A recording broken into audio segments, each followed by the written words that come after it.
Ladies and gents, my name is Brandon Stover. I'm the founder of Plato University, and this is 5 science-based techniques to make your students smarter and you too.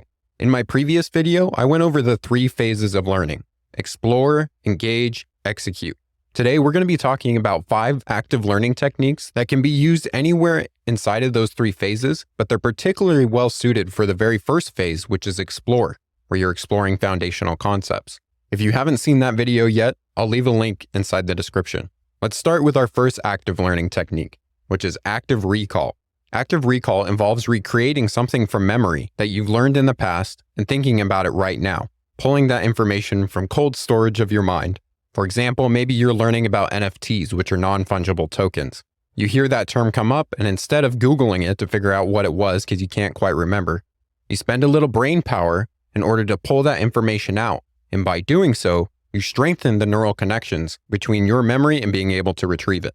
See, the more brain power that you put into recalling something without looking it up, and the broader set of context that you do it in, allows for stronger and more broadly connected neural connections inside your brain. By doing active recall, you're strengthening your ability to remember things long term and be able to retrieve it whenever you need it. Additionally, when you're doing this practice, it gives you feedback about what you don't quite know yet. Because if you're not able to recall it from memory, then you need to spend more time engaging with that information so that you can put it into long-term memory. See, when you actively work with information, such as an active recall, you're forcing new spines to emerge from your neurons and connect to the axons of other neurons, creating neural links in your brain. And it takes a technique like active recall to do this, because just passively glancing over material, like rereading your notes, does not encourage these new connections. See, when you first learn something, information is laid in your brain with a weak set of neurons linked, but when you start retrieving those links, they strengthen the connections.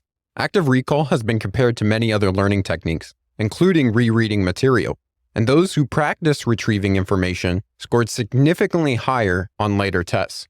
But if that's not enough, let's look at why you would want your students to be using active recall.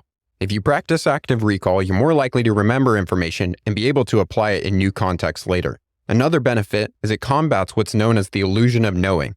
See, we're really bad at whether or not we've learned something and if we actually know the information. When you're forced to pull something from memory, such as an active recall, you either know it or you don't. And if you don't know it, you're not able to pull that information out and you need to go back and learn it. So how is active recall performed? That's really easy. You spend some time learning something, you put away that learning material, and you try and recall from memory what you just learned. You can do this all in one learning session, such as reading a book, putting the book away and trying to recall what you just read, or you can do this over the process of a day or a couple days, where you engage in learning of some information, and then later in the day you try and recall what you learned earlier in the day without looking over the material. Let's look at a few examples. If you're in a formal class, you can provide students with practice tests or practice questions on the material that you guys just went over. And in this process, students are not looking over their notes or their material, they're trying to actively recall the information. Once they've done the practice test or the practice question, you can have them look at their notes to see how well they retrieved the information or the processes that they went were correct. I wouldn't recommend actually grading these, because this is just the process of going through active recall to see if you know the information and trying to strengthen those neural connections. That's another learning technique, not something to be graded. When you're having students read something, have them read a portion and then put away the reading material and try and recall what they just read. Additionally, if you're teaching your students complex information, have them take notes while they're learning, and then have them put it away and try and recall the information, but re-explain it in a way that's in much simpler terms. Another way you can practice this is teach your students something and then have them pull out a piece of paper and try and write down everything that they can remember about what they just learned.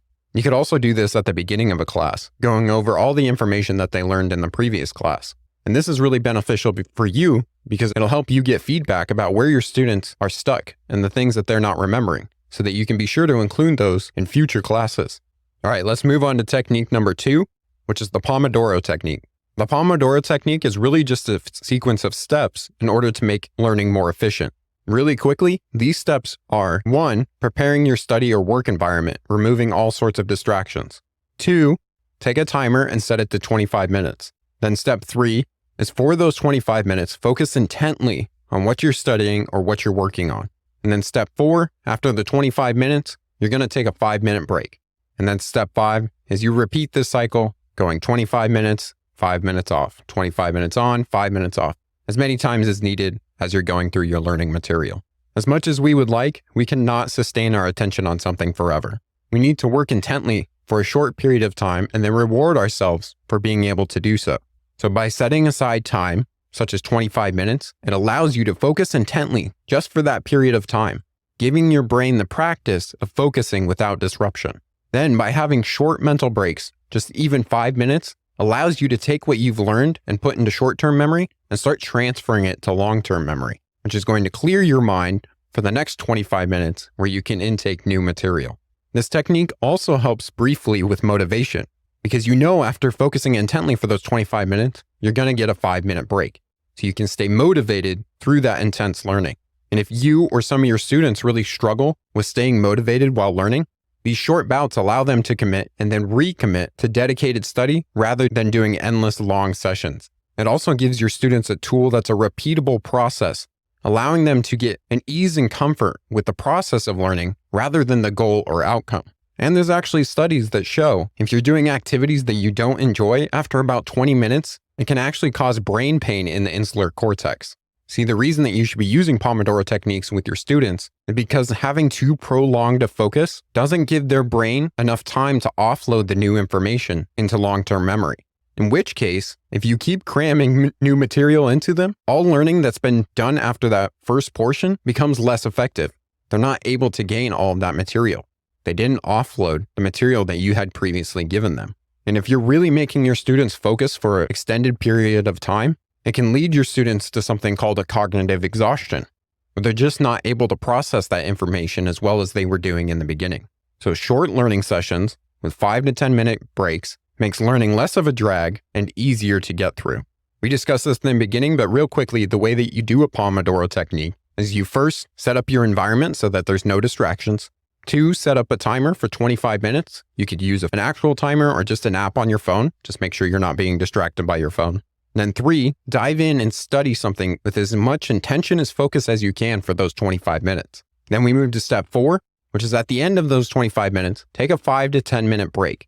You can reward yourself just by simply closing your eyes and resting for a moment, or getting up and walking around.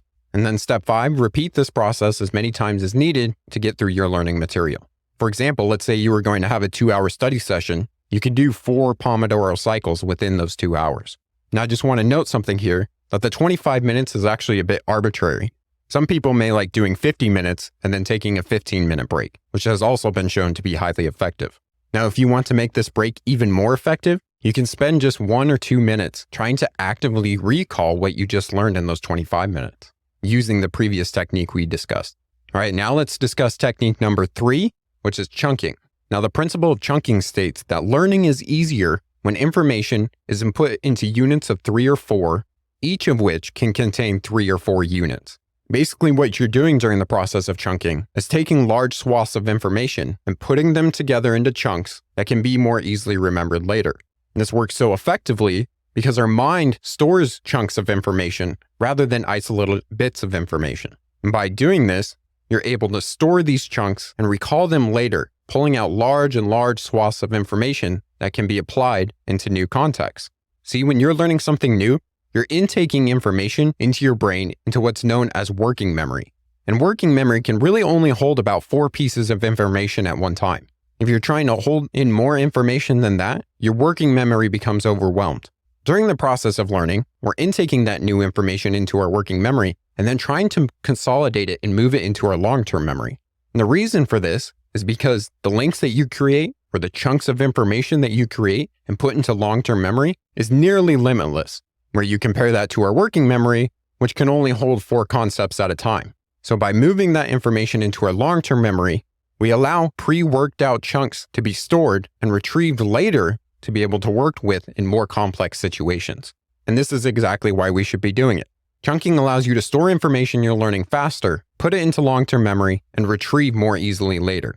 In this way, when you're working on larger and more complex problems, you're not trying to hold the entirety of all that information in your mind. You can retrieve one of your chunks and work with it, store it back later, retrieve a different chunk, and be able to work through the problem. So let's discuss how you can use the chunking technique in learning. When you first approach something or you have your students approach something that needs to be learned, Look at the totality of information. What is everything that you need to learn and know to be able to fully understand and use this information in the future? Then begin breaking down that information into chunks, manageable, organized units of 3 or 4 concepts. If you recall back in our 3 phases of learning video, I talked about the explore phase, which had foundational concepts. This is a really good time to take all that large swath of information and break it into manageable chunks, into foundational concepts that can be stored in your mind. Then, after you have these organized units that you can start learning, spend time learning and mastering each individual chunk. Really get to know that information. And once you've mastered one chunk, move on to another chunk, and so on and so forth. And once you've mastered each of these chunks, then start integrating them together so you can master all of the information as a whole. A really good practice is to break all the information you need to know down into chunks and then just master one chunk per day. So on day 1, you're going to master chunk 1. On day 2, you're going to master chunk 2. And then let's say that you have 4 chunks. After doing this for 4 days, on day 5, you're going to start putting the chunks together and mastering that. All right, let's talk about technique number 4, which is interleaving. Interleaving is the process of mixing different types of tasks or concepts together during practice and learning. This is also known sometimes as mixed practice. Interleaving is the opposite of blocked practice. Block practice is when you're going to focus on one concept and keep learning that intently before moving on to the next one. Interleaving, we weave in different concepts during the same learning session. Interleaving not only helps you understand the concept that you're learning right at that moment, but the relationship between contexts as you start shifting between those. In terms of motivation, it's often easier to focus on something novel rather than something you've been studying intently for a long time. Research also shows that when you're faced with complex problems, such as in math or programming, interleaving can help you choose the correct strategy in order to solve those problems. And by practicing interleaving, you're going to know the similarities and differences between those problem-solving strategies. And because in our learning, one of the best things that we can do is start with foundational material, by interleaving different problem sets or different examples with the material that we're learning, you're creating more anchor points in your mind for pre-existing knowledge that can be recalled later. And then when you start learning new material, you have more anchor points to attach that new knowledge to. Now, interleaving and weaving in these novel examples while we're learning helps us avoid the fluency effect, where we feel like we're improving quickly because we keep practicing the same thing over and over again. Long-term performance has been shown to be significantly higher for both motor and cognitive skills when interleaving is used. Interleaving also makes you a better problem solver because you draw distinctions between different topics and problem types, a skill that's absolutely necessary for solving complex problems. So now how are you going to start using interleaving in your learning? Let's say you're studying concepts within the same subject. During a learning session, switch between concepts, not studying one for too long. Then in new study sessions, interleave new material with previously covered material in order to create a better understanding. And as you switch between these concepts, make links and relationships between them. Now, if you're studying multiple subjects at one time, use something known as cross-pollination or skill stacking, which is basically learning related materials of different subjects at the same time. During a study session, mix materials from those different topics into that single session. The first few times that you do this, it may feel really chaotic because the topics and subjects don't necessarily match. However, it's going to help you create robust skill sets and relationships between different topics, allowing you to stretch your mind. And then when you approach a complex problem in the real world, you're able to stretch and pull from those different areas, making you come up with very creative solutions. During your learning, if you come up against something that you're just not quite understanding, you can also use a form of interleaving called brute force learning, where you're taking different sources about the same topic and trying to learn from each one of those sources. So you might watch a video, you might read a book, you might listen to a podcast, all on the same subject, but from different people and different mediums, and seeing if you can't attack that subject from different angles for you to gain a full understanding. Likewise, you're also able to find the through line of all of those different sources that's at the core of what you're trying to learn. And this actually takes us into technique number 5, which is dual coding. The principle of dual coding states that learning and memory are more effective when information is presented in multiple modalities, such as verbal and visual. The reason for this is because research shows our brain creates different memory traces for pictures versus words. Our brain has multiple areas of storage, and the more that we can get information into those different areas, the stickier that information will be. People learn better when you combine visual materials like a picture or a diagram with verbal materials like words from the explanation that you're giving. And because of these multiple representations, it gives you multiple shots to be able to recall information later. So let's look at some different ways that you can apply dual coding. Anytime you're learning a new concept, see if that information can be presented visually and auditorily. When you're reading or taking notes on something, see if you can turn that material into a picture or a diagram. Or if you're already looking at one that may be provided, see if you can explain that diagram in your own words. When you're reading something or listening to a podcast, see if you can create a visual in your mind's eye of what they're talking about. And as you create these illustrations, try and practice active recall, pulling information previously stored in your memory. One exercise you can do in order to create a visual of what you're learning is create a mind map, which is a visual way to lay out ideas and the relationships that they have with one another. If you're learning a lot of quantitative information, then create a visual of that information, like a graph. And this allows you to understand the relationships between the numbers that you're learning. Now recall earlier I said the more experiential and the more senses that you engage, the more cues that you're putting in your memory to learn something.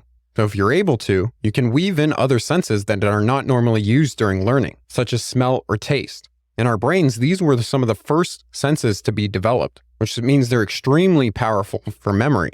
Additionally, you can try evoking emotion when you're learning something, because when your emotions are tied to an event or something that you're learning, you can more easily recall that information later. Emotions focus attention on what you're learning, causing the brain to devote extra resources to storing that information.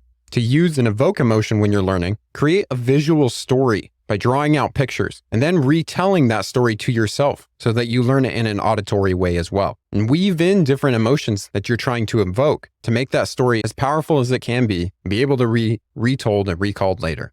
Now, these active learning techniques will supercharge your ability and your students' ability to become smarter, remember more, and master any skills. But where do you use them? How do you integrate them into your courses? Use the link below and let's schedule a free call together. I'll help you work through your ideas and develop a strategy so you can use these techniques inside your course. When you get on the call, there's no hard sells, because if you'd like my help implementing the strategy, then I'd be happy to do so. Otherwise, you can take the strategy and run and implement it yourself. So use the link below and let me help you turn your wisdom into actionable education. Let's build something great together.